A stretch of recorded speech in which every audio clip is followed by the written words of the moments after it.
CCI Podcast 49, votre rendez-vous de la transition écologique et de l'économie circulaire. J'engage mon entreprise dans une démarche responsable.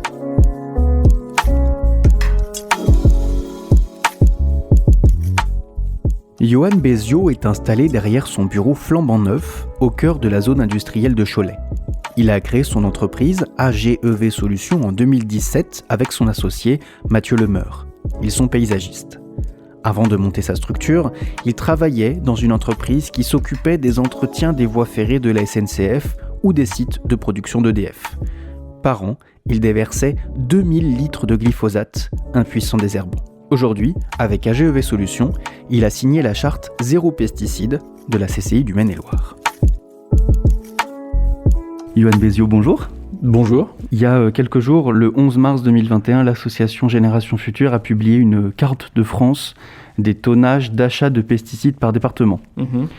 En Maine-et-Loire, c'est 848 000 kilos de pesticides qui ont été achetés en 2019. Ça fait quasiment 2 kilos de pesticides par hectare de surface agricole utile. Le département du Maine-et-Loire se classe 21e de ce classement sur les 100 départements français. Qu'est-ce que ça vous inspire, vous, ces chiffres ? Tout le monde a sa pierre à porter à l'édifice. La partie espace vert aujourd'hui, si on concentre l'ensemble des paysagistes, présente encore, si je ne me trompe pas, un tiers du volume des produits phytosanitaires. Le paysagiste a aussi son rôle à jouer sur la qualité de l'eau et sur l'application de ces produits. Nous, dès le démarrage, vu que c'est une création de structure, on s'est dit, nous, c'est zéro produit chimique. Donc c'est simple. Nous, quelqu'un qui nous appelle en nous disant on veut faire du désherbage chimique, c'est non, on ne fait pas. Et on ne veut pas faire. Et en créant notre société AGEV Solutions, et moi voyant le vent tourner et étant convaincu qu'il fallait se passer des produits chimiques, plutôt que de faire de l'entretien alternatif tel qu'on le voit aujourd'hui avec les désherbeurs à l'eau chaude, les désherbeurs au gaz, par brûleur, etc.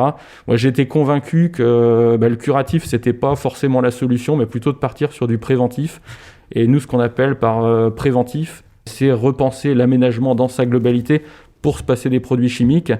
Si je prends un exemple concret, par exemple, d'un de nos gros clients qui s'appelle RTE, qui est l'équivalent d'EDF, mais plus pour la partie autoroute de l'électricité, donc des gros postes de transformation électrique, l'idée, c'est plutôt que de brûler la végétation qui pousse, on va redécaper la totalité de la surface, on va recréer un sol, une dynamique pour que la végétation puisse s'y installer, en essayant de garder à l'esprit que l'objectif, c'est pas qu'on soit sur quelque chose de très paysager, très poussant comme on pourrait l'avoir sur des espaces, par exemple au bord d'une mairie ou sur de la collectivité dans des parcs.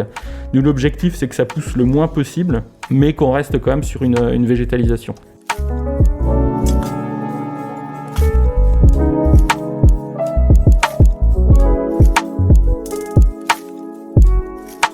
Vous avez signé la charte zéro pesticide de la CCI en 2018. Comment est-ce que la CCI du Maine-et-Loire vous a accompagné dans cette démarche vers le zéro pesticide ? Nous, c'était une conviction forte dès le démarrage. Initialement, la charte zéro pesticide aide les paysagistes à diminuer sa consommation de produits chimiques, voire la rendre nulle. Est-ce que vous pouvez nous présenter un peu cette charte ? Donc l'objectif, c'était de discuter, d'échanger et de partager ces bonnes pratiques. L'accompagnement de la CCI, pour notre compte, il a plus été dans l'échange des bonnes pratiques qu'on a pu avoir avec les différents prestataires. Il y a eu des sensibilisations, des formations sur les reconnaissances de la végétation spontanée qui peut pousser sur les différents espaces qu'on rencontre tous les jours.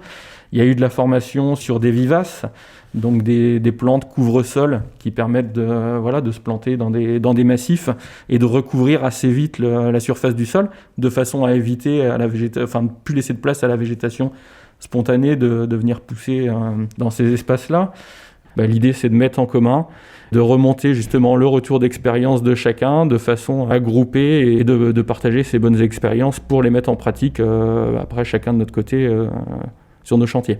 L'échange, pour moi, les échanges entre paysagistes autour de thématiques et les discussions qu'on peut avoir autour de ces thématiques sont hyper riches. Donc on a la partie information qui descend de la CCI et derrière il y a tous les échanges qu'on peut avoir entre professionnels et je parle pour un petit chantier comme pour un gros chantier. On a les mêmes problématiques. Et il y a une vraie urgence à donner ces formations puisqu'à partir de janvier 2022, l'utilisation de produits phytosanitaires pour les paysagistes sera complètement interdite. Alors c'est là aussi où la charte zéro pesticide est intéressante via la CCI, c'est que ça nous permet d'être aussi au courant des différentes évolutions réglementaires qu'on peut avoir au quotidien. Et c'est vrai que nous, entreprises, on est toujours la tête dans le guidon, sur les chantiers, à avancer sur nos différents projets. Non, mais moi, si j'avais un message à passer, c'est tous ceux qui ne sont pas encore engagés dans la charte zéro phyto. L'idée, c'est de transformer les différents problèmes qu'on peut avoir au quotidien en opportunités. Pour moi, l'arrêt des produits chimiques, c'est une opportunité. On va faire différemment, donc on repense différemment. Et puis voilà, puis il faut y aller, quoi. Merci beaucoup, Monsieur Béziot, d'avoir répondu à nos questions. Merci. Pour engager vous aussi une démarche de transition écologique dans votre entreprise, retrouvez nos produits, services et nos contacts sur maine-et-loire.cci.fr.